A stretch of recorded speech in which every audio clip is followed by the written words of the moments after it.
If you've ever heard the phrase, the Holy Spirit, and you want to know what it means, where do you start? Well, you have to start on page 1 of the Bible, where the uncreated world is depicted as this dark, chaotic place. But then above the chaos, God's Spirit is there, hovering, ready to bring about life and order and beauty. Okay, but what is God's Spirit? Yeah, so the Spirit is the way the biblical authors talk about God's personal presence.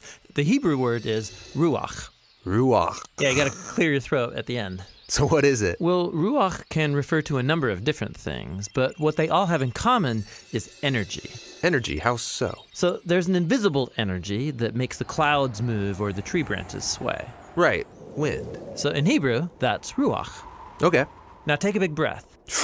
So you feel that inside you. Yeah, the air? Well, specifically the energy, right? The vitality in your body that you get from breathing deeply, that too is ruach.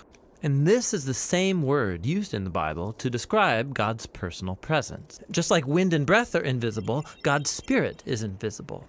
Wind is powerful, and so God's Spirit is powerful. And just as breath keeps us alive, so God's Spirit sustains all of life. Yeah, ruach. Now, as we continue on in the story of the Bible, we see God's Ruach giving special empowerment to people for specific tasks.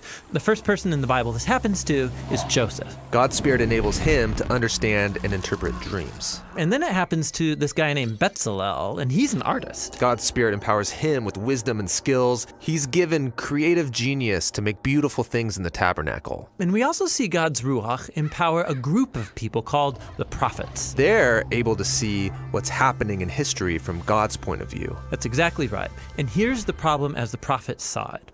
While God's Ruach had created a really good world, humans have given in to evil. They've unleashed chaos into it through their injustice. A new type of disorder. Yes, and the prophet said the Spirit would come, just like in Genesis 1, but now to transform the human heart, to empower people to truly love God and others. How will this new act of God's Spirit happen? Well, centuries pass, and we are introduced to Jesus.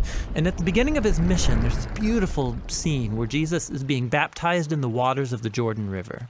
Yeah, the sky opens up and God's Spirit comes and rests on him like a bird. This story is saying that God's Spirit is empowering Jesus to begin the new creation. And we see this happening when he heals people or forgives their sins. He's creating life where there once was death.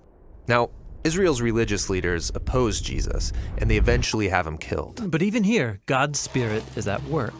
The earliest disciples of Jesus, who saw him alive from the dead, said it was God's energizing Spirit that raised Jesus. This is the beginning of new creation. Yes, and it's still going.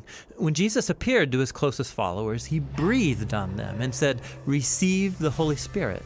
And soon after that, the Spirit powerfully comes on all of his disciples. So that they can become a part of this new creation and share the good news and learn how to live by the energy and influence of God's Spirit. And so, today, the Spirit is still hovering in dark places. Yes, pointing people to Jesus, transforming and empowering them so they can love God and others. And the Christian hope is that the Spirit is going to finish the job.